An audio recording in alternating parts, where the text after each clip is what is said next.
आदिवासियों के बीच में काम करता हूँ, कभी नहीं होती थी, आजकल वहाँ पर भी शुगर पहुँच गई है। तो ये सब चीज़ें जो समाज के अंदर विकृति फैला रही, इसके बारे में चर्चा बहुत ज़रूरी है, हमें करते रहना चाहिए। इसके बाद कभी न कभी रिजल्ट निकलेगा।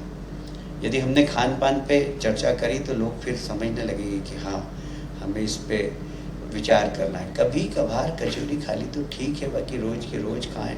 मोमो फोमो पता नहीं क्या क्या चल गया है, मेरे को तो देख के इतना गुस्सा आता है, पर अब क्या करें, बच्चों की डिमांड रहती है। और बच्चों के साथ कभी हम डिनर पे जाते हैं तो सबसे पहला ऑर्डर वही देते हैं, नूडल्स मंगा लो और मोमोज मंगा लो। बड़ा गुस्सा भी आता है, पर अब कुछ कह नहीं सकते क्योंकि कभी कभी बच्चों के साथ जाते हैं। तो ये सब फूड हैबिट्स भी हमें ठीक करना चाहिए और इसके लिए चर्चा हमेशा करते रहना चाहिए, क्योंकि जब आप चर्चा करेंगे तो लोग निर्णय पर पहुंचते हैं। मुझे प्रसन्नता है डॉक्टर साहब, दोनों डॉक्टर साहब आप भोपाल के हैं और अमेरिका में रहने के बाद भी अपने देश के बारे में, अपने प्रदेश के बारे में सोचते हैं। एक बार फिर से तालियां बजा दीजिए।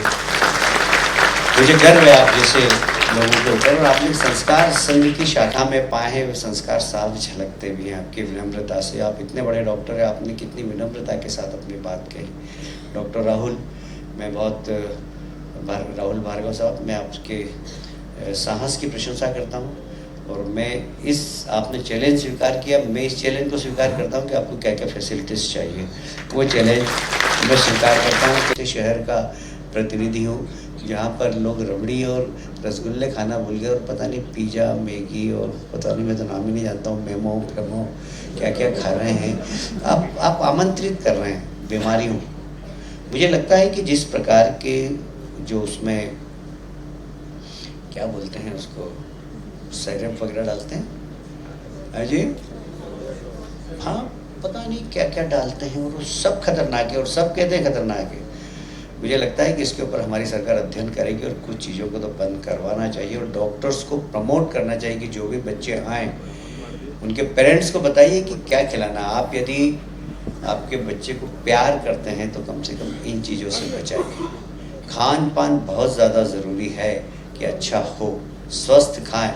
मैं जब बचपन में जिम जाता था तो हमारे डॉक्टर बॉस हुआ करते थे, तो हम कचौरी खा रहे थे, बोले क्या ये डस्टबिन है, कचौरी खा रहे हो, आलू बड़े खा रहे हो, केले खाओ, सस्ते मिलते हैं और अच्छे मिलते हैं, इससे तुम्हारी बॉडी बनेगी। और बहुत मतलब ताकत से इस बात को कहते थे कि ये सब कचरा है, पेट डस्टबिन नहीं है। यदि आप पेट को डस्टबिन बनाएंगे तो इस बीमारी को आमंत्रित करेंगे। इसलिए हमारी दिनचर्या कैसी हो, सुबह उठना, व्यायाम करना, क्या खाना क्या पीना, इसका प्रशिक्षण अब बहुत ज़्यादा ज़रूरी है और विशेषकर बच्चों को। और जब डॉक्टर इस बात की सीख देता है तो लोग मानते हैं उसको, और इसलिए बहुत ज़रूरी है कि हम सब इस दिशा में सोचें और काम करें।